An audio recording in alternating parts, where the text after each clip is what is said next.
Overnight, Doha has found its two biggest Gulf partners freezing trade, shutting down more than 80% of the country's food sources.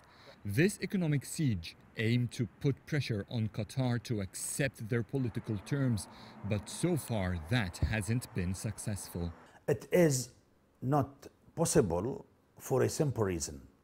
The state of Qatar has been aware of the fact that it might be encountered by its brotherly neighboring countries because of its gallant politics.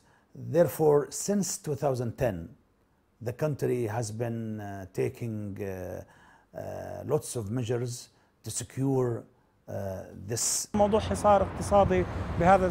economic siege in this modern globalized world is very hard to implement. There are air fleets now that can cross borders, and Qatar Airways is one of the biggest air fleets in the world.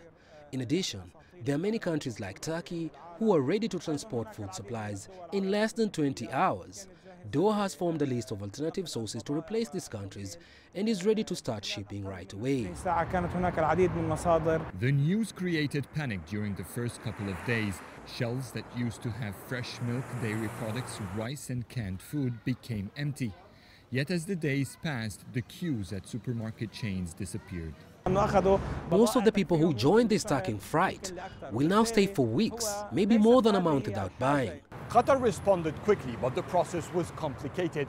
It turned its frozen Qatar Airways flights into cargo, shipping tons of products from the closest partners in the region like Turkey. And the authorities have also waived some restrictions on imported goods. For example, the usual Arabic labels or stickers on products are no longer required. And this milk carton is all written in Turkish and comes exactly as it is displayed in Turkey. Qatar is still holding tight to its dream of hosting the 2022 World Cup. The entire capital is either under construction or renovations. The clock is ticking and the country can't afford any delays. Construction materials have been primarily imported from UAE and Saudi Arabia. Stocks here can only last for 1 month, and shipments must start soon before shortages are felt. Iran, India and Pakistan are the most likely alternatives to fill this gap. Trade deals between us, between Qatar and the whole GCC countries do not even exceed $30 billion, while our trade deals with the rest of the world exceeds $250 billion. So we are not going to be suffocated as many people assumed. 30% of the world's liquefied natural gas comes from here, and despite the rift, Doha has not punished its current rivals, particularly the UAE, which depends heavily on Qatari LNG. Qatar respects the deal with the United Arab Emirates.